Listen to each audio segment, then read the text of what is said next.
Reese's Peanut Butter Cups are the greatest, but let me play devil's advocate here. Let's see. So, no, that's a good thing. That's definitely not a problem. Reese's, you did it. You stumped this charming devil. Scott for Scots here. Do you hear that? Bring the mic in close. That's not how the grass should sound. There's weeds everywhere in this lawn. It's time to take action with Scott's Turf Builder Triple Action. It gets 3 jobs done at once. Kills weeds, prevents crabgrass, and feeds your lawn so it keeps growing strong. Ah, much better. Get a bag of Scott's Triple Action today. It's guaranteed, or your money back. Feed your lawn. Feed it. The Purple Mafia, with your host, Paladino Joey. Well, we'll see. The doctors would disagree, but what do they know? So let's just say that you'll pay me because it's in your interest to pay me. Is it worth it? I mean, you've won. Do you want to wipe everybody out? I don't feel I have to wipe everybody out, Tom. Just my enemy. That's all. My father taught me many things. He taught me, keep your friends close, but your enemies closer. These are wonderful things that we've achieved, and there's no limit to where we can go from here.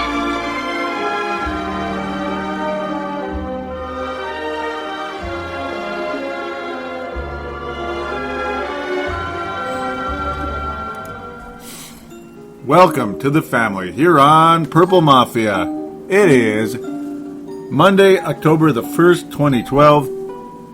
This is episode number 120 of Purple Mafia. I am your host, Joey Wygen, or Paladino Joey, as Dylan Richardson was so kind enough to introduce me on the beginning of the introduction there, calling me Paladino Joey. Yes, sir. Well, Purple Mafia is available on thesportstuff.com and on iTunes. I thank each and every one of you always for downloading and listening to this show. It is a great pleasure to me, and I hope it is to you. Boy, oh boy. Yeah. You listeners are unbelievable. That's all I gotta say. Yeah, as mentioned on the Facebook page, now not too many people are on it yet, for whatever reason. I mean, and that's whatever reason it is. But the listenership, ladies and gentlemen, has exploded, at least for 1 week, and I hope it continues. That was unbelievable. I mean, I absolutely shattered my all-time listenership record. I believe it was in September 2010.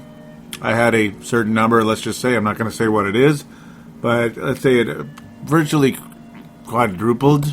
Yeah, the last week. Quadrupled. Yeah, I'm not kidding at all. I'm not kidding. It's actually quintupled, you could say. Closer to quintupled. I'm just in awe, and I thank each and every one of you so very much for making this possible. Those of you out there that did tell your friends over the course of time, and those out there that are checking in for the first time or second time, thank you so very much for making this possible. It has just been absolutely unbelievable. Well, we have 2 callers today to get to the get on to the show. 2 callers. Okay, first, before I say that, I am going to give each and every one of you listeners this time a star.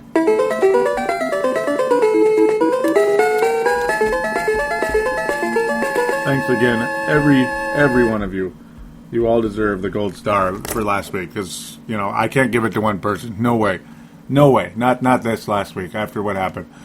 Whew. But anyhow, yeah, the Vikings played a football game on Sunday, and they won, which is absolutely spectacular.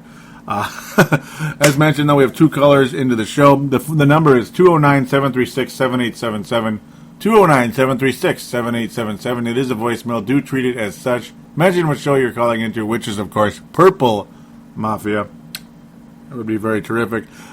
Sebastian Balls and Anthony from L.A. You could call it the Call-In Hall of Fame right there. Those guys have probably called in more than anybody else.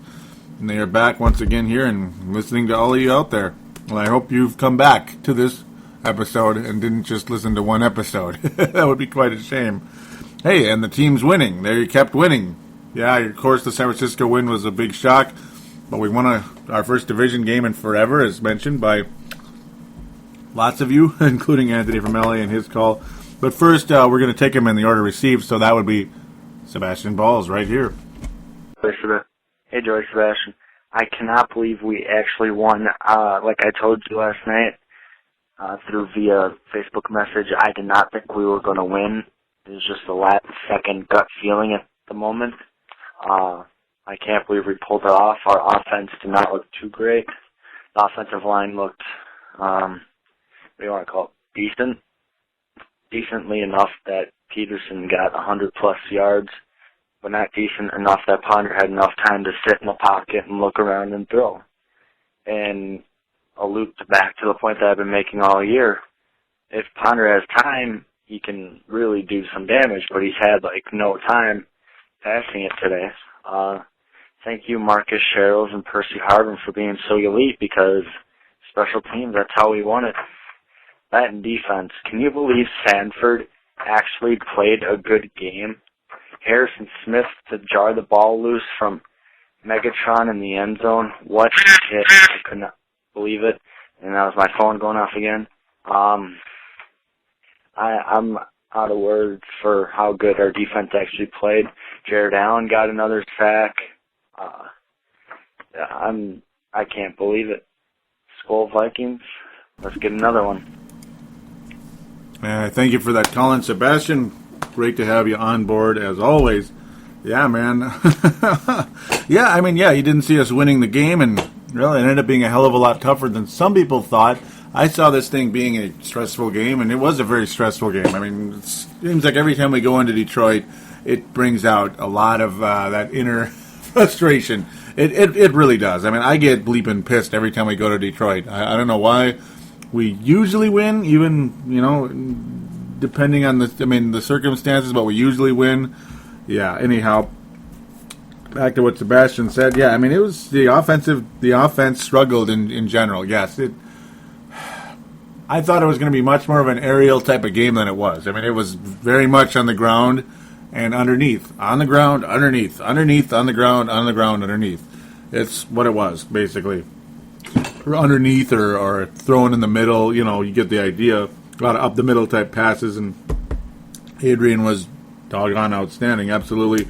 Yeah, the O-line, the pass protection was not good. The run blocking was pretty good. Yes, I agree with that.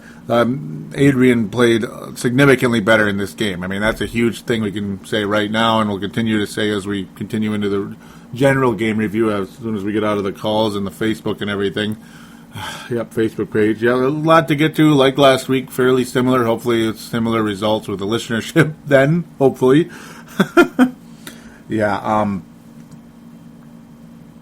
it just seemed like the whole game, whenever Ponder was going to pass, the defensive line of Detroit was basically right on top of him. He was running for life. It would be a rollout pass, and it would be maybe a three yard completion or less. It just seemed like that's all it was the whole game. Yep, the whole game. I don't know. I guess because it was a divisional game. Because Detroit certainly didn't seem to look very defensive-minded against Tennessee, did they? Oh, boy. Thank God Tennessee's our opponent next week, but then again, here we go again. Copyright Ronald Reagan, right? It's like, here we go again. Watch Tennessee's defense be really good. They won't be. Anyhow, with time, Ponder could be elite. I agree, very dangerous. Unfortunately, there's a testament right there to what you said. When he doesn't have time, it's, like most quarterbacks, it's not going to be the prettiest game ever. Christian Ponder finishing with only 111 yards, but still, believe it or not, a completion percentage over 60 at 61.5. Yeah, but no touchdowns, thank God, no interceptions. Yeah, and Mr. Anthony Vermelli talks about that in a second. Yep, Sherrills and Harvin. Yeah, everybody's going to be talking about those guys today. Great game for them. We'll get more into that later. That was, Harrison Smith, and both Sebastian and Anthony in the call. I'm tired of, or it's not, what am I saying, tired? I mean, I'm sorry to foreshadow like that. Sorry to foreshadow what Anthony's saying before he gets to actually say it himself. Detroit receivers played scared as things got on because of the hit by Greenway and Harrison Smith, guys like that jarred the ball loose for Megatron. That was very, very impressive. So thank you for that call, Sebastian. If I missed some stuff, I apologize. You said quite a bit in a very short time, so I might miss some of the things you said. I apologize. That happened with anybody. So with that, here is Anthony from LA. What's up, Joey? Anthony from LA. First off, I want to say congratulations to your listeners. How you surpassed your record. That's great. Awesome. Keep it up. Onto the game. You know, I'm super excited about this game. First punt return in who knows how long. I heard it was like Nate Burleson did it on TV. And, the Lions, our offense did look a little slow because I think just because they really keyed in on Harvin. They really couldn't do anything. They sniffed out like every screen pass we tried to do. One of them was almost intercepted. Ponder, I think, took just a slight step backwards because he seemed to get a little rattled with the pressure. And he missed Michael Jenkins wide open for a touchdown on that one Percy Harvin screen that was sniffed out, and Jenkins kind of rolled out to the left and was pretty much no one followed him. He was going down the sideline wide open. So we know that Percy Harvin can't do it all. We need to get some step up. But Jerome Simpson, first game back, caught a couple third down passes to keep those drives going. But I also don't like how we are not converting on third down. And when there was a 3rd and 2, there was a couple 3rd and 2, 3rd and 3, 3rd and 4s, I think, that we should have ran the ball. I think we should have just ran it because Peterson, he's averaged 6 yards carry this game. He came close to breaking some free too. And what else is good is that we haven't fumbled the ball. We haven't, other than Gerhardt at the end of the 49ers game, we haven't put the ball on the ground. We kept the defense in good spots, like long punts and giving them long fields, and didn't give Detroit any short fields at all. And the secondary is getting better, way better. I noticed putting some man-to-man coverage. Harrison Smith is getting a rep for being a big hitter after laying that hit on Calvin Johnson, and especially after Greenway got that hit, even though it was a penalty for a hit to the head. That pretty much set the tone that we're out to hit, and they pretty much were scared. I think Pettigrew dropped that pass in the end zone because he saw Harrison coming to the side. Honestly, I think that's why.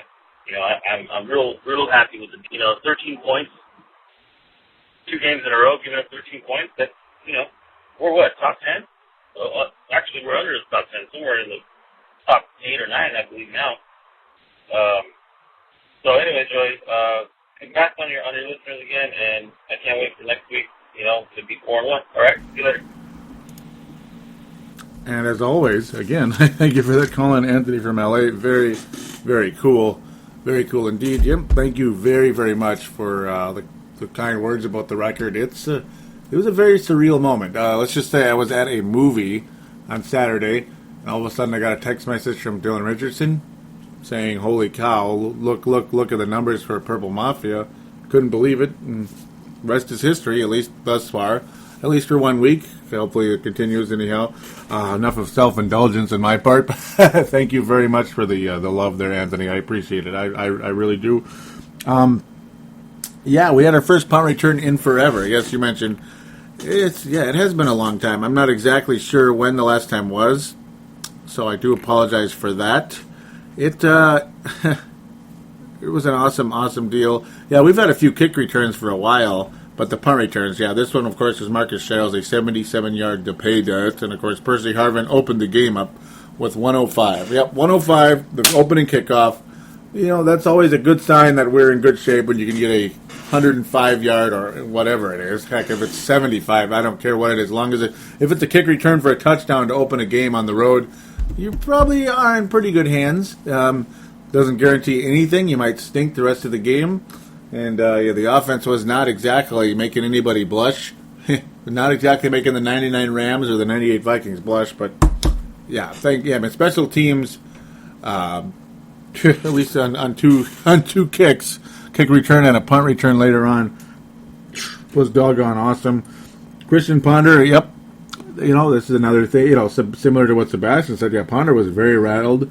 Yeah, he did miss Jenkins down the sidelines, as you mentioned. It's just one of those things. He didn't really have time. You'd like to see him spread the ball more. Yeah, it seems like we're just obsessed with, it seemed like the whole game was just Harvin and Adrian. Harvin and Adrian, Harvin and Adrian. And, we know why. They're the two best offensive players on the team. Along with Ponder, you could say he was the third best or second best or whatever. But, excuse me. Yeah, we would like to see it spread a little bit more. Let's look at the receiving. When you think about it, the receiving overall for the Vikings, Jerome Simpson, he's there. He led the team in the receptions total and receiving yards. He had a very clutch first down catch very late in the game that ended up, not leading to a field goal, but at least running the clock down a bit, which is absolutely our friend there. Ran the clock down. Kyle Rudolph's 2 receptions in the game are only for just very, very, very marginal gains, very tiny gains, because Ponder's running around and somebody had to basically come back to catch the ball from him. Ended up being barely in front of the line of scrimmage, 3 yards or so. And that's kind of what the whole game was, really, for the most part, except for that little loop-de-loop type of, little floater that led to a 27-yard catch by Jerome Simpson. We'll take it. It was nice. Or actually, that was a 13-yard catch, I believe it was. But it gave us a very clutch first down to keep the chains moving and the clock running. Gave us 4 more downs. The clock's on your side at that point. That was huge. Let's continue Anthony's call before I talk more about the game on my own here. Yeah, the Vikings didn't convert on third down as much as you'd like. It just was that kind of game. We were able to stop Detroit a lot because a lot of Detroit receivers dropped the pass at times. Our defensive line, they weren't. They certainly were not on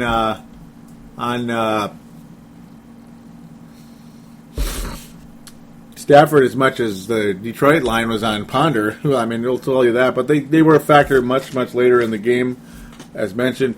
Of course, yeah, the theme of this football game, I think this team looked a lot similar to the 2007 and 2008 Vikings, honestly. They looked more like those teams where the defense was the main focus of the team. It looked like that today, where last week, it was the same thing. But Ponder looked a little bit better last week against San Francisco than against Detroit. Figure that out. I can't because San Francisco shut out the New York Jets on the road 34-0. Absolutely obliterated them. Makes the Vikings look awfully good. There is no doubt about that. The secondary is better. They're not awesome, but they're better. Detroit was getting a lot of kind of midfield plays, especially late in the game. But again, I'll say this really quick, and I'll probably get back to it later again. But in case I forget, I'll say some now. Detroit's clock management, if I was a Lions fan, I don't think I'd be too happy. You got limited time left, so we're just throwing the ball in the middle of the field every play. How about stopping the clock a little bit? Really? We're making short little passes up the middle? Yeah, it worked a little bit with your Joique Bell. That's a very interesting name there.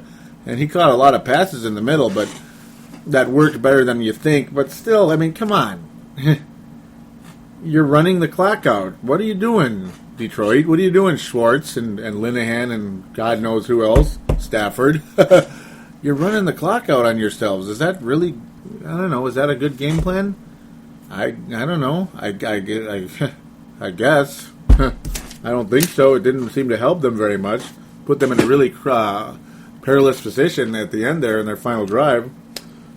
Yeah, the secondary is absolutely better. And yes, the hits, which Sebastian mentioned and, of course, Anthony mentioned. The hitting, yeah, it made the receivers look a little timid out there. You had a little alligator arms from guys like Megatron, and Pettigrew dropped a lot of passes in this game. He got some boos. Yes, he did. Nate Burleson was actually pretty good. He's never going to make anybody blush much, but he was actually, he was very solid in the game. 51 yards on 5 catches. Overall, a decent kind of a possession receiver, to be honest. There were a lot of drop passes in this game, and it drew a lot of ire from the crowd. Indeed. So thank you for the call again, Anthony from LA. Now we'll kind of start bouncing around here. That's what we do best, right? Bounce around. Yeah, I guess that's what we're going to have to do. Hope you don't mind so much. It's just, Yep, it's a busy show, just like last week. But the officiating, well, yeah, great. I'll just say this real quick before I get to the Facebook page. Real quick, though, I'll mention it. Facebook.com/Purple Mafia Show. Simply go there and click like. And then there you go. That's not too difficult. For the Twitter account, @Purple Mafia Show. @Purple Mafia Show. Simple stuff. Yeah, there's a lot on here, and I'm going to say real quick, I might not get to all of it, but it's probably not quite as crazy as last week. But if I missed something, it's because, I'm going to say this real quick also. Facebook has really jacked with the Facebook pages where stuff is just all over the place. Like, you remember before when everything was just, the newer stuff is down low and the older stuff, or the newer stuff is at the top and the older stuff is down below. Now it's kind of like every which way. There's like multiple columns and all that, and it's kind of crazy. Sometimes you miss stuff, and if I do miss something, I do apologize, and at the same time, if I leave something out, it might be because there's not enough time. We got to get on with the show. So but I'm going to try to get to as much as I can, if not everything. Yeah. But real quick now, what I was trying to get to before, the officiating. Yeah, the regular officials are back, and they sucked in this game, honest to God. There were a lot of calls that pissed me off. I'm just going to say that real quick. There was the call on Antoine Winfield that didn't. I mean, really, I've never really seen that called. I understand it's a rule, but I've never really seen it called. And by all accounts, Antoine Winfield was in position. I mean, when the announcers, who a lot of people would like to tell you that are always against Minnesota, well, they were on our side on every one of those, quote-unquote, on every one of those bad calls. They were like, that's a tough call to make.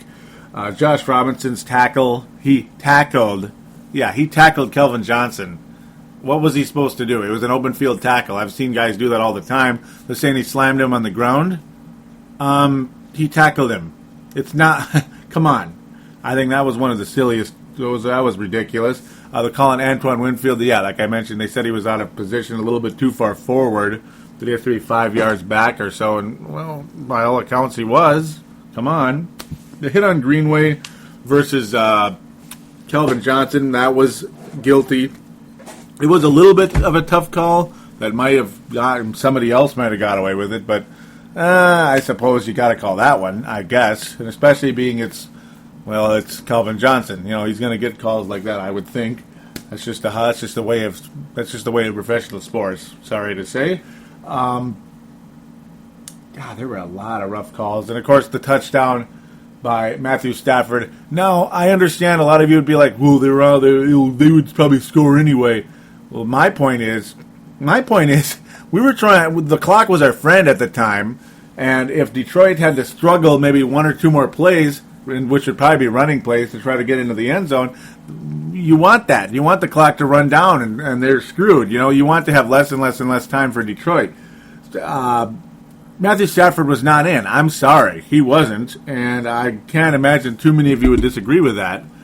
He jumps over the pile, so to speak. He's about maybe 6 inches or so short, maybe a foot short. Well, the ball, he tucks it in when he was holding it out. He tucks it in way before it crosses the plane. I'm sorry, that was not a touchdown.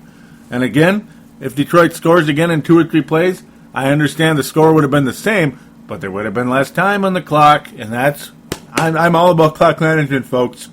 I am all about clock management. You hang out with me watching a football game, you'll see me just like obsess over that clock. I mean, I look at that clock more than a lot of people. That's just, in a game like that, when you're up by a little bit, you need to manage the clock well.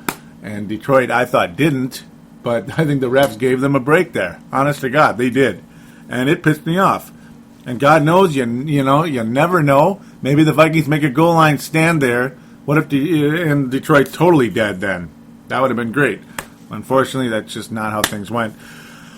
All right, a very entertaining post by Sebastian Balls. I promised him that I would read it on air, and here it is. Top five signs you suck by Sebastian Balls. Drum roll, right? Number 5, you were a defender in the Tennessee-Detroit game. Whoa, my own sound effects there. Drum roll again. Number 4, you can't remember If you granted San Francisco with their third timeout, yeah. Dun, dun, dun. Nice. Number 3, even with the Cardinals, even the Cardinals make you look bad. Boom, boom, boom. Number 2, you make the normal refs look like saviors. Yeah, ouch. Yeah. Because, ladies and gentlemen, before I get to number 1, let's keep you in suspense, right? Before I get to number 1, yeah, it's not a secret that a lot of the regular refs kind of suck, and they kind of did suck, I thought, on Sunday. I'm sorry, I almost never talk about the refs, and I apologize to those of you out there that maybe new to the show and think, oh, what a freaking Kool-Aid drinking homer. Well, if you watched the game, there were some rough calls on the Vikings. There really were, and the announcers agreed with it like every time. And how many times do you hear the announcers really agree with the Vikings? Very rarely. Okay, I don't know. That's just that's homerish right there. What I said. I apologize. Yeah, I mean, I almost never talk about the refs, but that game was there were some not so good calls in that game. Let's just say. Anyhow, okay, the number 1 sign you sucked by Sebastian Balls. Not even the Lingerie Football League will let you ref. Dun, dun, dun! There you go. And Mark Carlson, a brand new member of Purple Mafia page, welcome on board. Mark Carlson out of Iowa says, very funny to Sebastian Balls there. Yes, sir. I'll read what he says. Yep, there it is. Mark Carlson's introductory thread says, listen to your latest podcast today. Thank you very much. He says that was, of course, 9/29, September 29th. Great show. I will continue to listen. Raised a Viking fan and never wavered. That said, sure like to watch Harvin and Peterson, but hope we continue to strengthen our defense. Skol, Vikings. Thank you very much. I asked him if it was his first time. Yep, I said, basically, I responded to him saying, nice to meet you. Thank you for listening. I asked him if it was his first time. He says, yes, it was his first time. I like the format of the show. Also thought the comments were very relevant. I cannot believe I'm not reading this better. Relevant. Opened my eyes to other thoughts, too. Been around since Bud Grant and Fran Tarkenton. No, I like that. That's a good thing. That's a very good thing. He saw the greatest. He saw the legends of this franchise. So that's terrific. Sebastian Balls introducing himself. Says, hey, Mark, I'm Sebastian Balls. I usually have my name said 1,000,000 times on the show. Oh, Sebastian, look at you. Listen to this guy brag. Look at him. Mark Carlson says, hey, Sebastian, Skull Vikings. Well, I mean, it's good. I'm glad to see you guys interact. Very good. That's good. I encourage you guys to interact with each other. This is the Purple Mafia family. Welcome to the family. Yes. Yes, indeed. And, yeah, Mark Carlson, thank you. He says, yep, Mark from Iowa. Yep. I believe he lives in South Dakota now, according to his page, but yeah, originally from Iowa. So, and if I'm wrong, I apologize. Not trying to screw you up there. Yeah, their comments were very relevant to the show. I really appreciate you guys. See, he gave you guys a compliment. All you out there, Sebastian and Anthony and Tony and Chris Tucker and Cedric. All you guys, fantastic. Yep, Sebastian during the game said that we're already shooting ourselves in the foot again, and yeah, they did. At the halftime, we had the lead. He says, Sebastian, am I comfortable? Never. Joe Hill, in episode 19, he used my, I believe it was a tweet and Facebook from the San Francisco game. Yeah, of course not. And at the time, Cheryl's returns the punt return. Sebastian rejoicing about that. He also asks, he needs more people posting here with me. Anyway, I have a mega bad feeling we lose at 7:53 in the third quarter. Got it like that. All right, where is everybody? Dang it. Sebastian continuing with, hey, Joey, my urban myth this week is the thought that Adrian or AP tore his ACL and MCL last year. Yeah, good point, Sebastian. There you go. Now there's a talker right there. Adrian Peterson looked healthy. And the very first carry of the football game, I saw a difference out of Adrian Peterson versus the previous 3 weeks. Absolutely. He looks he looked absolutely awesome, and you could tell right away that that's what kind of game this is going to be. It was going to be the return of Adrian Peterson. Would Christian Ponder break loose? Well, apparently not much. With the passing game open up, we'll say. Apparently not very much, but Adrian sure was fantastic in this football game. He looks healthier now. He looks healthier and more confident than before. Never saying the guy lacked confidence and that he's not healthy to a point, but there's a football confidence and a football healthy versus a confident and healthy. And I think you guys have a pretty good idea what I'm getting to, and that's exactly what took place there. I'm going to kind of mess around in the Twitter and the Facebook now a little bit, because that's going to be kind of like the halfway point or so. I was saying, let's get to some of the mentions on Twitter. I like to try to kind of keep these in the same spot here if I can. There's a lot, though. There's going to be a lot. Probably not going to get to all of them because there's just too many. Basically, we're talking about Adrian Peterson a lot here, saying that he was absolutely killing it. I appreciate what Adrian Peterson was able to do in this game. There was a very painful pass interference call at one point. It ended up being a 56-yard penalty. It apparently was on Sanford, excuse me. I made a mistake saying it was on Cook, so I'm willing to always admit any type of mistake there. That was David Campbell, who was kind enough to let me know that I blew that a little bit. It's in the heat of the game. Or Darren Campbell. So apologize there, Darren, if you're a listener. Adrian was awesome. Jerome Simpson drew multiple pass interferences in this football game. That was a key. That was absolutely a key, of course, during the course of the game. It was absolutely huge. Walsh did make a 49-yarder that nicked the uprights. That was nice later on. But, Jasper Brinkley and Chad Greenway, overall, the hitting was very good in the game. That was good indeed. Kind of like jumping around in Twitter here as we go. A lot of guys are kind of talking to me, and I'm kind of, some of them are tweets from me there. But so much going on. I like to get this thing in the correct spot here. Matt Emer. Yep, Matt Emer out of the UK says, LOL, big impact, yet he hasn't even touched the ball, or yet had he even touched the ball yet, that being Jerome Simpson, as I was talking about. He drew a couple of pass interferences. At the time, Simpson had like one catch for 8 yards. It was just one of those deals. Dan Taylor, who also is from the UK, he says, wow, the Lions special teams are awful. You'd think after last week they'd have improved. Yeah, they gave up a return touchdown, like I mentioned on last week's show, to Darius Raynaud, former Minnesota Viking kick returner. Yeah, and no, the special teams did not improve by the Lions, and they drew countless boos out of the crowd, especially on that second one by Marcus Sherrills. That's where Dan Taylor's responding there. That's where that came from anyway. I think there was a conversation there. It gets a bit complicated sometimes. I was commenting about how Ponder had very little time today.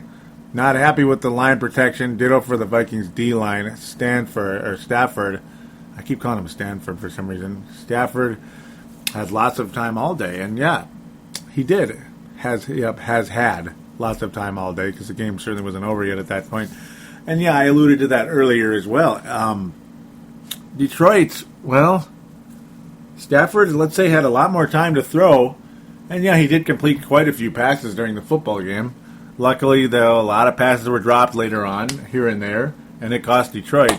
Ponder had virtually no time to throw the football, and that's what happens.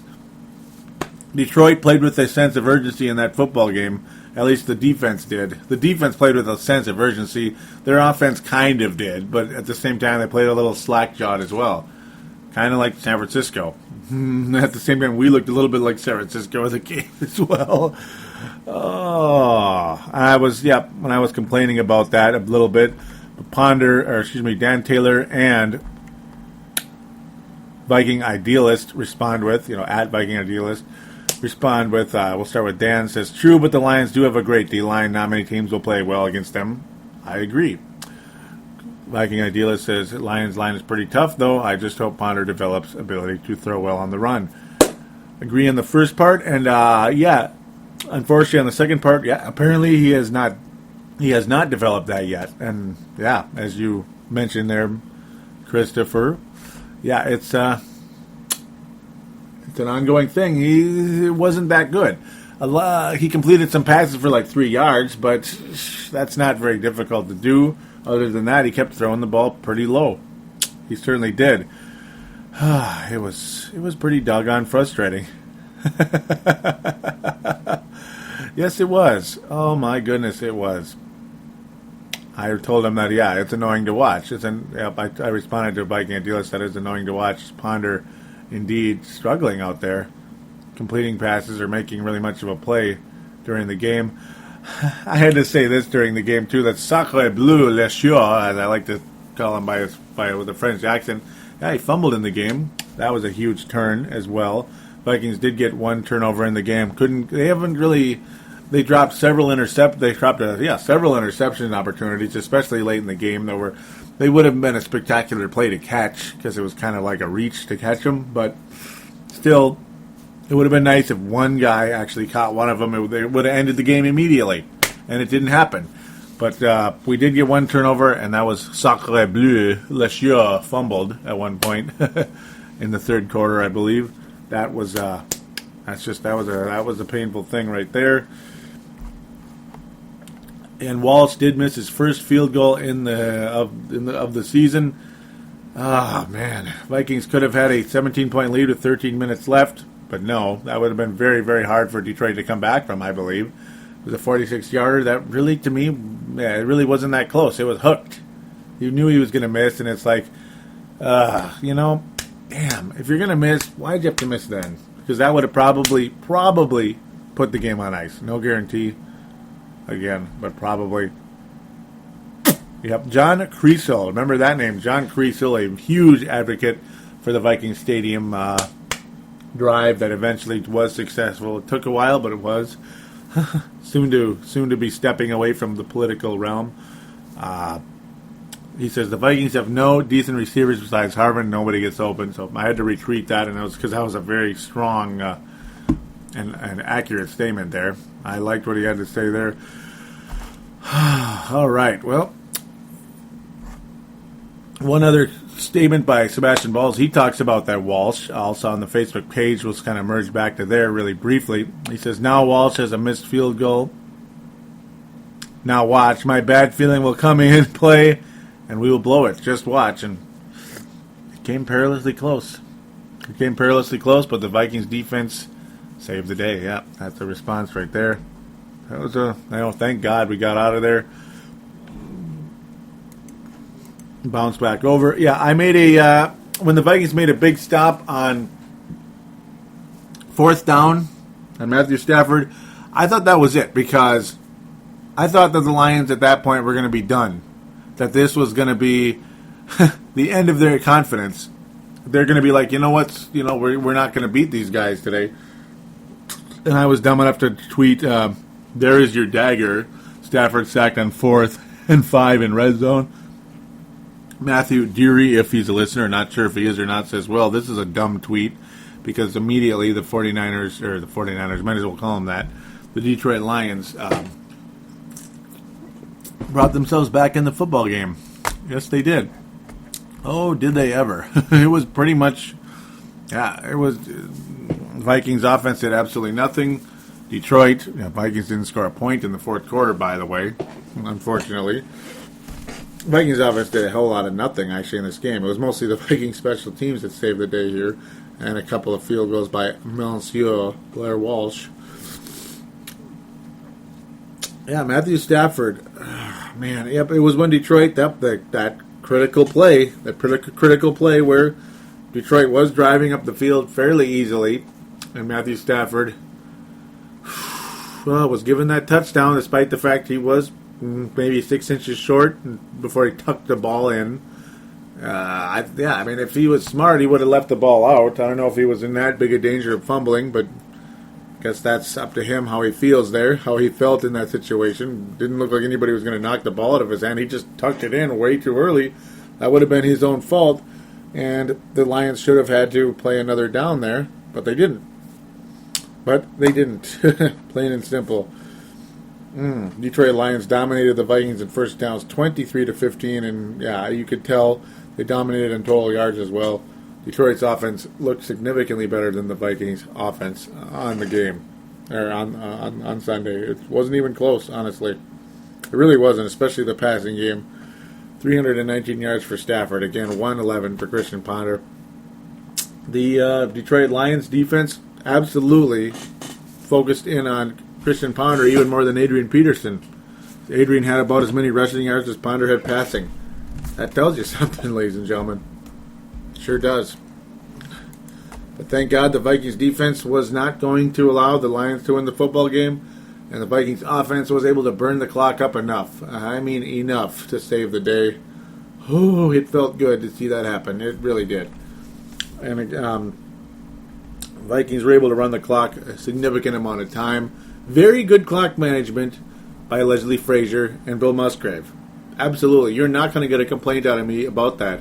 I think they ran the clock extremely well in this game, and thank God Adrian Peterson ran the ball extremely well in this game. We absolutely had to get there. It was fourth quarter. Later in the fourth quarter, welcome back to the 100 Club. Adrian Peterson, amazing effort. MVP of Week 4. Absolutely, that's what it was. Yeah. Yep, a lot of people talking about the missed field goal. That hurt. It sure did.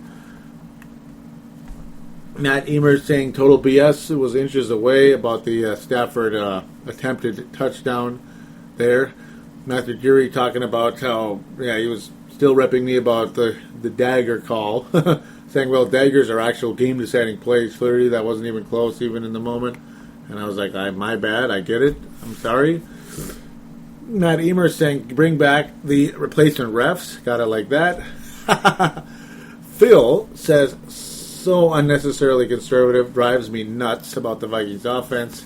Dan Taylor saying, this is scary. Matt Emer jumps in again saying, seriously, bring back the replacements. Ball was out before elbow hit ground. Second screw job of the night. Yeah, that was that was Megatron as well. No, it wasn't. It was Stafford. I think he was down. I think he was down. I think the refs were right on that one. Just to be objective, I think he was right on that one. We'll see. Matt Emer saying, well, we won, whatever. I don't care. That's funny. Dan Taylor saying, wow, 3-1, first place in the division. Yes, sir. Phil says, where was the first passing game today? Did we have a single slant and Percy disappeared? Disappointed. Ooh. I don't remember seeing that tweet, but there it is now. Christopher, Viking Idealist, tweets also as well, saying, problem was shots to Simpson were too limited. So underneath stuff stayed covered. Yeah. It was a very limited game. Yep. It really was a limited passing game overall. And I probably shouldn't even say they were underneath passes. They're mostly just like short, like desperate little, somebody's open type of passes that were completed in this football game for the most part. Other than, again, that beautiful clock-burning first down kind of floater pass to Simpson. That worked. It was a beauty. It was a beautiful play by Ponder and Jerome. Simpson, a nice introduction for Jerome. It sure was. And I'm glad to have him on this team, no doubt.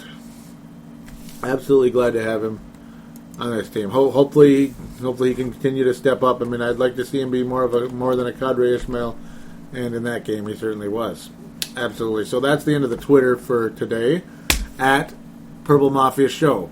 Give that a follow. Would be terrific. Lots of in-game interaction. No doubt about it. That's what it's all about. Yeah, it was mostly just dink and dunk passes, about 95%. So just making that statement there. At Purple Mafia Show. Give that a follow. Kind of like live interaction, but of course the basic page as well is the case. Sebastian Balls, I believe, are winding down here saying, I remember last week on the show you said We should have been 3-0 at the time. I think you're wrong. We should have never won versus San Francisco if we didn't lose in Indianapolis. Yeah, this generates a little bit of a conversation. We'll see what happens here. It's one of those deals where it's... Yeah. It's one of those deals where, I can see where Sebastian's coming from there. It's kind of that... It's a trade-off situation. Though, I don't know. Just because we win or lose versus Indianapolis doesn't mean we absolutely lose. I mean, just because we win in Indianapolis doesn't mean we absolutely lose against San Francisco. But it did raise the urgency for this football team, no doubt. It did. And maybe it made the Niners cocky and lazy. I can see that as well. It maybe have shifted the balance a little bit, but I don't know. That doesn't necessarily completely mean we would have lost to San Francisco. I mean, they played pretty bad here. San Francisco had a bad game here, and Minnesota played awesome in that football game.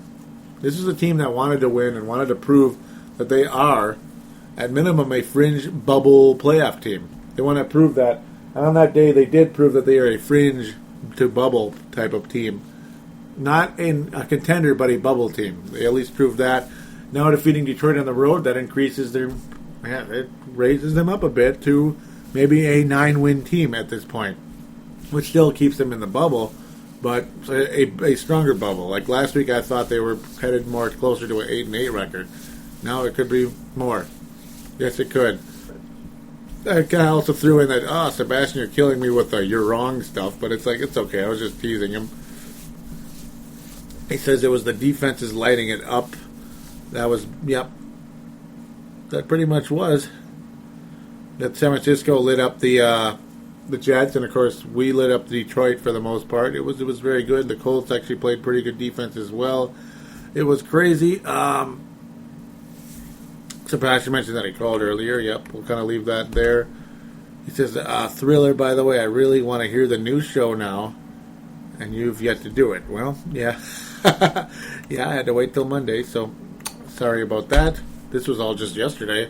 Dan Taylor says Skull Vikings first place in the NFC North. Oh, yeah. You betcha. Cedric Paulding, yep, says 3-1, first place in the division. We're looking like a football team, but go Vikes. Oh, yeah. I mean, I love it. This has been a nice surprise, Cedric. It really has. We finally won a road game. And, yeah, we finally won a road game in the division, which, Anthony mentioned as well, and during his call, I didn't write it down for some reason, but Anthony did mention that the Vikings were, over their last 11 in the division. It's finally over, thank God. Apparently our last road win in the division, by the way. Whew. You know when it was, ladies and gentlemen? You know when it was? Our last road win in the division? Green Bay, Wisconsin. Brett Favre in Lambeau Field in 2009. Remember how good that felt? Remember how, it was like we're pretty much going to win the division now for sure. We're going to at least have home field advantage in the first round, if not a bye. And we just might be a Super Bowl team. Remember how good that felt, how cool that felt. We actually got Favre away from Green Bay eventually, the Jets later, but Green Bay. We got him here, and we actually beat the Packers with Favre on our team in Lambeau. That was unbelievable.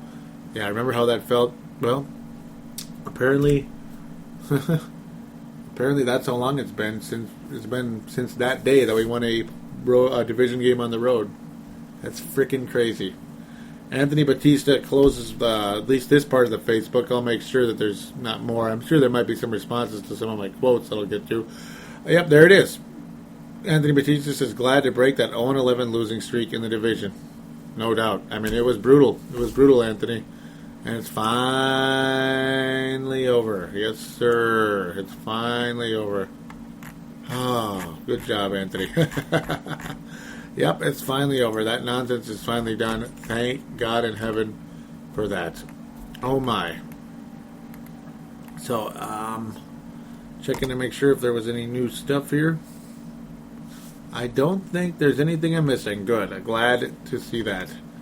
So it's not quite as crazy as last week in that sense. But, hey, I'm not complaining about anybody posting. I think it's a good thing if people post. It's just a bunch of people clicking like on some of the stuff I was saying. Mentioning that I'm probably going to be probably going to be recording on Mondays. So again, sorry for the change. It was going to be Wednesday, then Tuesday, then Monday. I think the schedule for this show and for everybody to kind of, and also to try to maximize listenership, try to record it on Mondays, because it takes a little time for Dylan to get the show onto iTunes and eventually onto TSS. So the sportstuff.com, that is. It's just one of those things. We got to try to maximize listenership, and also at the same time, guys like Sebastian and others, they want to listen to the darn show. They don't want to wait till Wednesday, Thursday, and he mentioned that as well. They want to be able to listen to the show without waiting half the week. So I can relate to that as well. Come on, where's the dang show? It's almost time for the next week, the next game already. So yeah, it's just one of those kind of common sense things. Good. So just mentioning that. People clicking like on that. I also did my little announcement saying that the previous record for this show and listenership was utterly shattered. So thank you all of those that were kind enough to click like. I appreciate it very much. Neil Thiesing clicked it. Lucas Quayle, who's a strong listener of Timberwolves Explosion as well. Thank you, Lucas. A multi-show fan. Sebastian Balls, of course, clicks. Like Nick Borboom is also a multi-show guy. Anthony Batista, and I believe Dylan Richardson. I'll click in on there because Dylan Richardson also shows up as Pro Mafia. And yes, new listener Mark Carlson. Thank you again, Mark, for joining and for listening. I appreciate you very much. Yeah, these were great posts again. Not quite as insane as last week, but very, very, very, very, very good stuff. Thank you very much, all those of you and every one of you, for what you had to say. All of you, it was very valuable. Yeah, I don't think I missed anything, so glad about that. So let's get back to kind of reviewing the game a little bit more, and then we'll preview Tennessee and call it a week again. Yep, going to be another fairly long show, just because that's how it goes. Trying to see if there's anything in the game that I missed overall, but no, overall it was the defensive line. Now, they did not play very well early in the game, but later in the game, they played utterly fantastic. The defensive line saved the day, especially on the last drive. Josh Robinson is absolutely emerging as a very good cornerback. Mentioned several times during the show by callers and posters. Jamarcus Stanford played really good. Very strong comments. Indeed. Sebastian Balls was saying how, Stanford actually looked smart. So, he did. Stanford actually looked smart out there. And he did, and looked good. He looks like a decent football player out there. He actually looks good, yeah. Jamarcus Stanford has improved, and I think it's because he realizes, he lost his starter's role. And some guys have that competitive fire. Oh, man, I love that competitive fire. And a lot of guys don't have it, and I don't get why they don't have it. It drives me nuts. But apparently, I think that's what it is. Jamarcus Stanford has that competitive fire in him. Like, oh my God, they're going to take my job away from me. I'll show them. I'm going to prove that I can play in this league. I'm going to get better, and I'm going to win that starting job. And I'm going to someday, gosh darn it, maybe be something in this league. Something of value in this league. Not going to use the word star, no. But, yeah, we're going to be of value.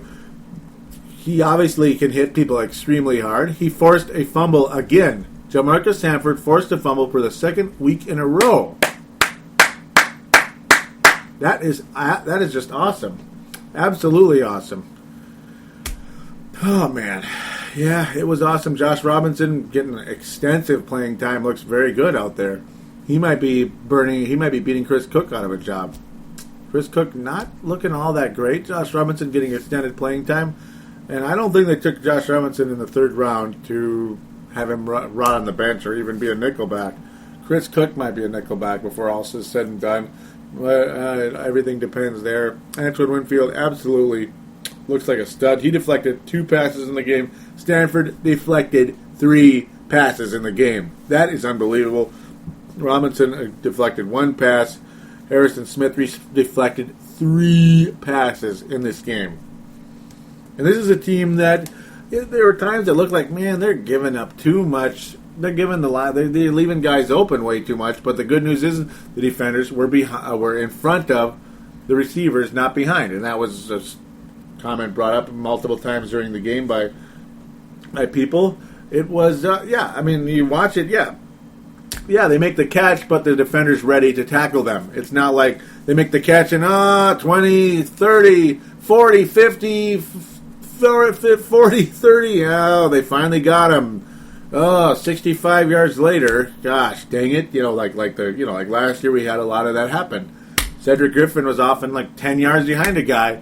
But it was like 30, 20, 10, touchdown. And that's what it was like a lot of last year. Man, the secondary is significantly better, and this kind of does reflect on Leslie Frazier's style. Get in front of those receivers. Don't let them pass, and unfortunately, that could mean less turnovers forced, not as much ball hawking, but it prevents the big play, and it's not necessarily prevent defense. And it didn't look like prevent defense, other than in the last drive it kind of did. Is Joik, what was his name? Joik Bell. Oh, God. Ugh. How many? He got 6 catches for 72 yards in the game, and each and every one of those were short, kind of center field passes. That one of them developed into a 23-yard gain. Guys just were not tackling him. And he was making people miss a little bit. Joik Bell. There it is. There is your urban legend of the week right there. Joik Bell. Who the hell is Joik Bell? Well, he did pretty good in the game. Undrafted out of Wayne State, which is in Michigan. He's from Benton Harbor, Michigan. Yeah, there's your urban legend of the week, Joik Bell. Who is he and why did he kick our butts? Well, he was open. Maybe that's why he kicked our butts, because I don't know, people didn't know who he really is, and he did really well. Yeah, he did. He's Percy Harvin. No, he just did really well in the game. Everson Griffin was outstanding in the football game. Yes, he was. Everson Griffin with 2 sacks in the game. 4 of them had a lot of pressure, but his second sack pretty much was the end of the line for the Detroit Lions. In fact, it was the end of the line. He sacked on the final play of the game. It was 4th and, I forget what it was, 10 or 4th and 5, whatever it was. Everson Griffin got to Stafford, sacked him, that was it. Away we go. LeDroy Guyon, who I ripped a little bit earlier, I believe it was after the Colts game. Yeah, it was after the Colts game. Boy, has he been on the rebound the past 2 weeks. Oh, LeDroy Guyon, that's a guy I've been a fan of. Like I always mentioned, I started my first show at the same time he started his career. He was drafted by the Vikings the same week that I did the first Turtle Mafia show. And, of course, that includes everybody else in that draft class. But for whatever reason, I identified a lot with LeDroy Guyon because he kind of came out of nowhere. He was a backup lineman in college, but he was a very productive backup lineman in limited time. That was in Florida State Seminoles. Made the team, of course, and has been on the team ever since. He was the same way here, though. When he was a backup, but in a reserve role, he was a factor. Whenever he got to play, he did something. And then he became a starter because Patrick Williams is gone. He looks pretty good out there. And he's looking more like a starter this year than last year. That's for darn sure. And I think it helps when you have better help around you rather than like that garbage we had last year. And a Doyle guy from Adele, I believe it was, from New Orleans. Who was a part of the infamous high-low play on Brett Favre in that Saints game. Nice bounty hunting, by the way, on those guys, on the part of those guys. All right, so, hey, it was the second time, just like the Colts game, where you thought the Vikings were going to light up their opponent, and no, it ended up being very much a grinded-out type game. This time the Vikings were victorious as their defense was significantly better in this game versus the Indianapolis Colts game. Oh, significantly better. Much more of a threat by that defensive line. The linebackers were good, and the secondary was, well, they did pretty well. They weren't spectacular, but they made tackles when they needed to. They deflected passes at big moments, and the forced fumble by Jamarca Sanford for the second week. Awesome job, Jamarca. Keep it up. Allowing only 13 points against the 49ers and the Detroit Lions. Very good. 26 points allowed in 2 weeks against two of the, well, San Francisco doesn't have a great offense, but Detroit sure does. It's pretty good. Good stuff. So with that, we are going to take a quick break, and we are going to preview the Tennessee Titans. Anybody want to talk about Tennessee? No, Dennis Green. Yep. Anybody want to talk about Tennessee? Well, I guess we do. We'll be right back after this.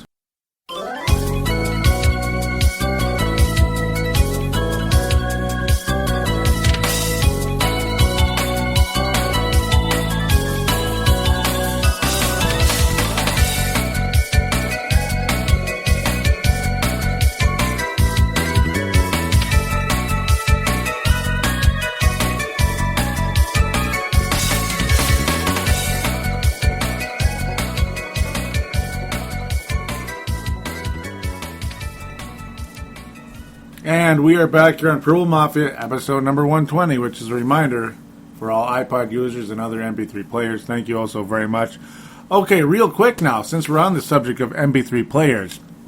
Now, everybody just assumes iTunes, right? Oh, I have to have an Apple product to listen to Purple Mafia. No, you don't. Now, of course, you can always just download the show on even the cheapest MP3 players and put it on, but also Android users. Now, this is not a plug of any kind. It's a very good application that's very well known and works extremely well with Android. In fact, it works, my gosh, I think it's like faster than iTunes. Double Twist. Now, obviously, they're not paying me any money to talk about it, but I think it helps my show to let you know, those of you out there that have an Android phone, and you want to know how to get it on your Android phone. Maybe you don't have an MP3 player, iPod, you don't want to buy one. I don't blame you if you don't want to pay for it. Download Double Twist and search and click when you have it downloaded. There's a podcast button. Click that, then click search. Type in Purple Mafia. Also, feel free to type in Timberwolves Explosion as well. I think that show's doing really well. And by the way, record listenership on that show as well. Oh my God, I don't know where all of you guys are coming from, but thank you very much. I can't I can't explain it. All I can say is thank you very much. So yes, check out both of those, Purple Mafia and Timberwolves Explosion. Go to Double Twist. All right, so before we get to the preview against the Tennessee Titans, we got to do our NFC North roundup real quick. Well, of course, Minnesota and Detroit played in the same game, so that's Detroit's out of the way for the time being. They got their work cut out for them. I'll just mention real quick.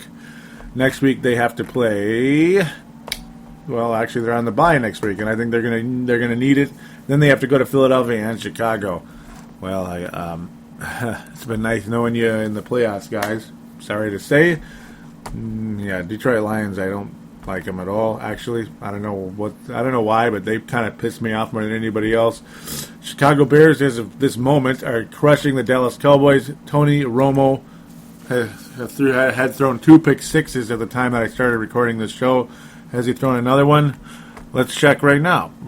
Yeah, he's thrown 5 interceptions in the game. Yeah, I think it's time to say happy trails to Tony Romo. Kyle Orton is on that roster. Kyle Orton has a history of winning football games. He ain't pretty, but he gets it done. In fact, he's 9 of 10 from the field right now. Tony Romo's completion percentage is pretty good, but 5 interceptions. He makes too many mistakes. And the guy does not win football games, particularly, well, in big moments. He's just not a winner, as far as I'm concerned. I think it's time the Dallas Cowboys made a move on Tony Romo. I'm sorry. I think it's time for him to go. 2 pick sixes as of right now for Tony Romo. Well, yeah, that's it. It's going to be a 34-18 final in favor of the Chicago Bears. They are 3-1, and they're still having fun. They're tied with the Minnesota Vikings for the division lead, and I believe I don't think either one of them is a tiebreaker. Actually, they probably do because they beat the Colts and we didn't. Granted, we beat the Niners, who are a lot better than the Colts, so I don't know. We'll worry about that when the time comes. We're going to be playing the Bears fairly soon here. But again, move on from that. Briefly, the Green Bay Packers. Yeah, Green Bay Packers beat the New Orleans Saints. The A-hole bowl, we could call it. Yep. At the risk of sounding like a homer, the A-hole bowl. You got the cocky Packers and the cheap Saints. Yeah. The bounty hunter Saints. Yeah, sick will. Green Bay was able to outlast this one thanks to a missed field goal attempt by Garrett Hardley. Thank you very much for that. Well, he made a 27-yarder. Yeah, good for him. And a 20-yarder. But he couldn't make one that mattered. I believe it was 37 yards out. I could be wrong. Thank you very much for missing that kick.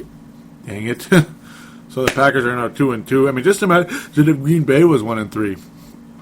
That's a long way out from being 1-3, isn't it?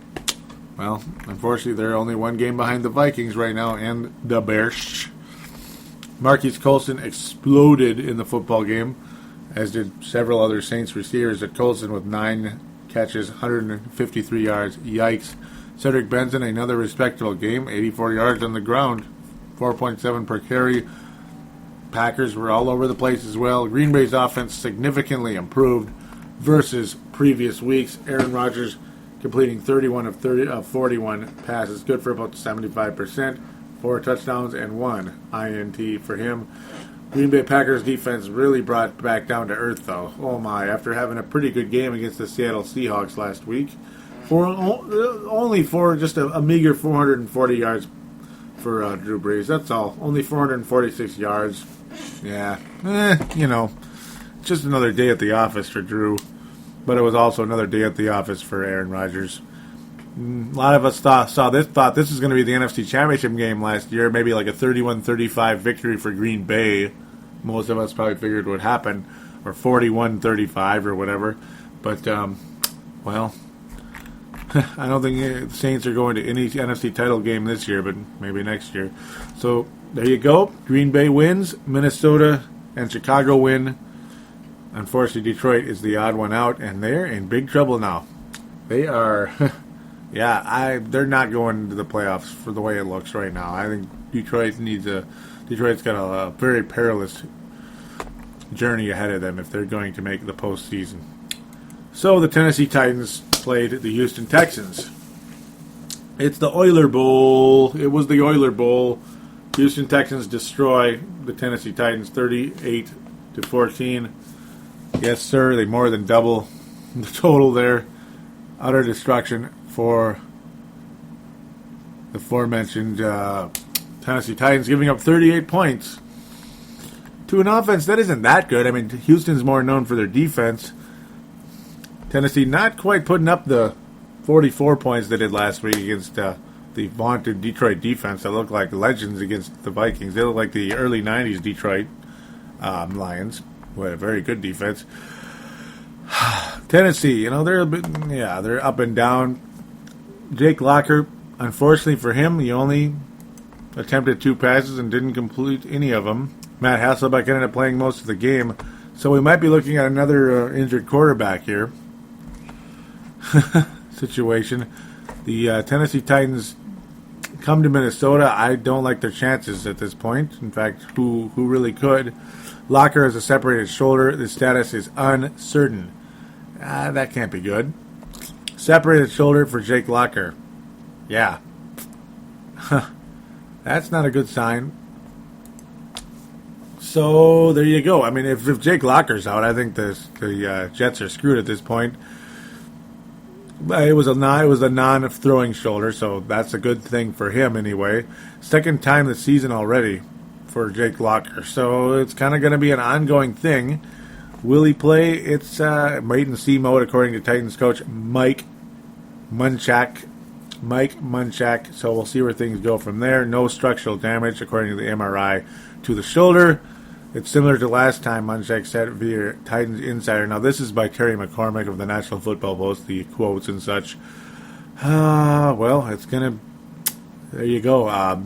He says the MRI was very similar. It popped out, and they popped it back in. He's real sore right now, so they're just waiting a couple of days to get a full examination. If Locker cannot go, the Titans will turn to veteran Matt Hasselbeck, who will likely get the bulk of practice reps, at least early in the week, even if Locker's shoulder responds to treatment. So it's a day-to-day thing. Obviously, separated shoulder isn't necessarily the end of the world. Yeah, if he's not injured, no, it's not. So, it's a wait-and-see thing. Obviously, the guy won't be at full health if he does play. Matt Hasselbeck is a more than capable backup, but he's a very old backup who's not exactly spectacular. He threw 2 interceptions in the game against Houston's excellent defense. He also threw a pick 6 in the game, did Matt Hasselbeck. In fact, 2 pick 6s. Both of his interceptions were pick 6s. So, all right, guys. Come on now, you guys in the secondary. Sanford dropped a sure interception at one point in the game, right in his chest. It wasn't the easiest interception in the world, but it should have been. I think it should have been caught. So hopefully we can capitalize if Matt Hasselbeck throws any more errant passes. Of course, against the Vikings, he probably won't, but we'll see. Hasselbeck is already, he's 37 years old. But we've seen quarterbacks play even longer than that. Tennessee, they had Terry Collins a couple of years ago when we had Gus Surratt playing. So Tennessee's used to having an old quarterback in there. Jake Locker, obviously, is an outstanding player when healthy. Unfortunately, though, he was hurt pretty early in that football game. It didn't spell any type of success for those Tennessee Titans. They used to be the Houston Oilers long ago. Houston Texans, right now, the favorites to win the NFC. They're that good. And Matt Schaub is healthy, which is nice. Chris Johnson did blow up for 141 yards, believe it or not, in the football game. I don't know why they're running the ball so much when they're down by like 1 trillion points, but it's the Titans, I guess. I don't know what they're doing. Arian Foster, not quite the explosive game you'd think he was going to get, but I guess the Titans defense played slightly better in this game than they did the week before. Houston, again, not known for their offense as much as they are for their defense. They're kind of like the 49ers, really, to be honest with you. Much more known for their defense. You got to factor in 14 of those points came off of pick 6s, so it's one of those things. 14 of those points came off of pick 6s. Matt Hasselbeck with an absolute garbage time touchdown with only 57 seconds remaining in the fourth quarter. So basically it was a 38-7 game. There's just a garbage time touchdown. So, am I scared of the Titans coming into Minnesota? No. I think Minnesota wins this football game. I do. I gotta hope. I gotta think. A home game for the Vikings. They play really good at home. They really do, and they played good enough in Detroit to win the game. So I have no reason to believe the Vikings will lose to the Tennessee Titans at this point, especially if Jake Locker's not healthy. I mean, Matt Hasselbeck, I can't see him coming into the Dome and beating the Vikings. That would be kind of ridiculous as far as I'm concerned. I do believe that, I still believe that you beat the Titans in the air. I pray, for the most part, they contained Arian Foster. They didn't stop him, but they contained him for the most part. They kept him to 86 yards and less than 4 yards per carry. So that looks kind of good. And, obviously Houston's trying to run the ball and run the clock during the football game. When you're up by that much, you want to just run the clock, right? So it's one of those deals. And they didn't run that much. They ran enough for the most part. Chris Johnson is dangerous, obviously. He got 141 yards against the Houston Texans, averaging 5.6 a carry. His long is only 19, yet he still averaged 5.6 a carry. That's pretty good. So Chris Johnson has been an up and down guy forever. He's cocky, and his attitude's in the wrong place. He's absolutely overpaid as well, according to everybody. Only got 4 touchdowns last year after getting that huge contract. Good for you, Chris Johnson. Way to handle prosperity. Absolutely. And before last week's game, he'd done a whole lot of nothing. Had a breakthrough game against the Houston Texans. I got to think that he will not. That's a 1 week wonder for Chris Johnson. I got to think the Vikings contain him, keep him to 80 or less on the ground. I'm not scared of Matt Hasselbeck. I think he'll get a turnover or so. Maybe the Vikings force a fumble in the game as well. Hasselbeck actually had 3 turnovers in the game, 2 pick sixes and a lost fumble. So the guy's not looking too good. And I do have to factor in it is Houston, but the Vikings defense has looked greatly improved, and they have been forcing they forced a fumble in back-to-back weeks. That's good. I think the Vikings get 2 turnovers out of the Tennessee Titans. I'll just say a fumble and an interception to keep Chris Johnson to under 80 yards. The passing game of the Houston, I keep calling him Houston. I really apologize. The Tennessee Titans is not scary. You look at their wide receivers and you just kind of like, I don't know, you fall asleep. I'm not scared of their passing game at all, honestly. Jake Locker is a talented individual, though.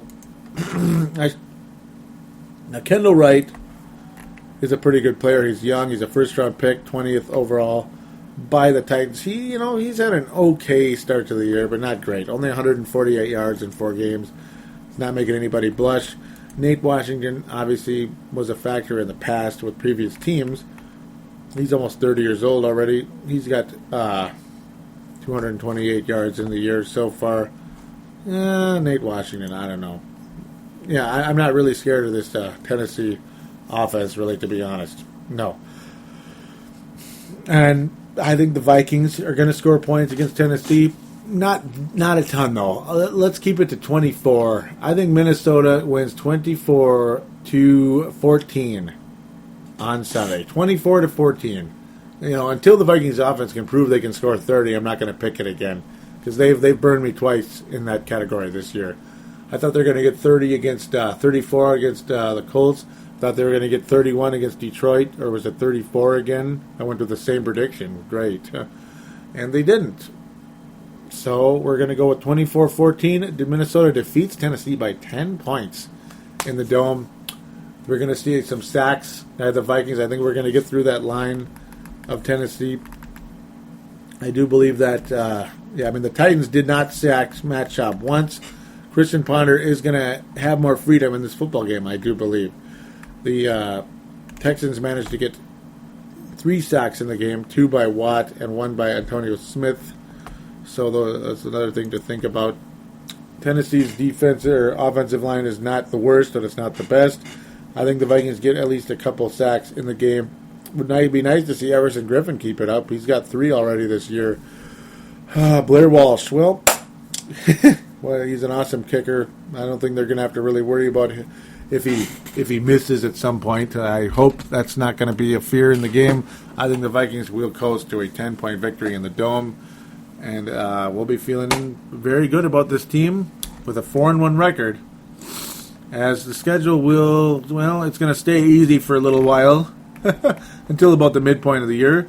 Vikings head to Washington. We always beat the Redskins, but unfortunately now they have RG3, which is going to really make things tougher. Arizona's would follow after that. They're playing great right now. Tampa Bay is not good. I think the Vikings absolutely win that game at home. Then you get Seattle and Detroit, and then the bye. But, I'm going way too far ahead of myself here. Then the schedule gets ridiculously tough after that with teams like Houston and stuff, and Chicago twice and Green Bay twice. Ouch. But the schedule looks like, I don't know, it's interesting. But let's just keep it to the Tennessee game. Unfortunately, it's those later afternoon games, which I don't like very much. I like the noon games. I like to get the game, watch the game, and relax, enjoy the afternoon. But they want to make us wait. That sucks. But that's how it goes. Whatever, right? It makes us feel more important, I guess, huh? That's what it does. Yep, we're more important now. We're prime time now. No, we're not prime time, but we're something like that. The Tampa Bay game will be prime time. It's kind of a weird choice. Minnesota and Tampa Bay, what if we stunk, Because they're doing the weekly Thursday games now, which I think is absolutely awesome. Props to the NFL for that. But, I feel very confident in the Vikings winning this football game. Still doesn't make them a playoff team yet. Remember the 2003 team. I'm starting to look at this team almost like the 2003 Vikings, kind of. A mix of 2003 and 2007. That's what I'm kind of looking at right now. Maybe more like 2007, but we'll see. Hopefully we're more like 2004 or 2008 and we make the playoffs. But that's yet to be determined. You got to win games at Washington and win home games like Arizona, Tampa Bay, Detroit, teams like that. We got to win those games. Like the Bears at home, got to win that game. At Chicago, at Green Bay. Ooh, that's not going to be easy. But we'll let that happen when it happens. Unfortunately, that's going to be when it's getting very cold out. Yeah, Sunday the 25th of November, December the 2nd in Green Bay. Okay, well, we'll see what happens. But, hey, team's playing well. The listenership has been fantastic. Thank you again so very much. Remember the call-in line, 209-736-7877, 209-736-7877. It is a voicemail. Do treat it as such. Mention which show you're calling into, which is, of course, Purple Mafia. Statement, shout-out, question, comment, whatever it is, would be so terrific. Again, thesportstuff.com, they are looking to gut the message boards on there, unfortunately. But do check out the website and look at the other shows on there, including Timberwolves Explosion and Brave the Wild, if you like Minnesota teams, but there's other teams on there as well. The Crossover is an awesome show. If you know, a couple of Australian guys, Rusty and PMAC, talk about the New Jersey Nets, Brooklyn Nets and New York Knicks. But, yeah, it's a great website. Do give it a look if you like. Either way, thank you again for listening. The Facebook page, facebook.com/Purple Mafia Show. Give that a like, and at Purple Mafia Show. Do give that a follow if you could. Also, very much would be appreciated. And if you like the show, give me a nice rating on iTunes. Yeah, if you like the show and you have an iTunes account, give me a nice rating on there. Hey, help me out, all right? And again, remember to tell a friend, or 2 or 40. Like I said on last show. You must have been telling 40 last week because, yeah. Anyhow, yeah, keep it up. Hey, some of you new guys, tell a friend or 2 or 40. Would be terrific. Thanks again for listening, and, hey, Minnesota Vikings, keep up the good work.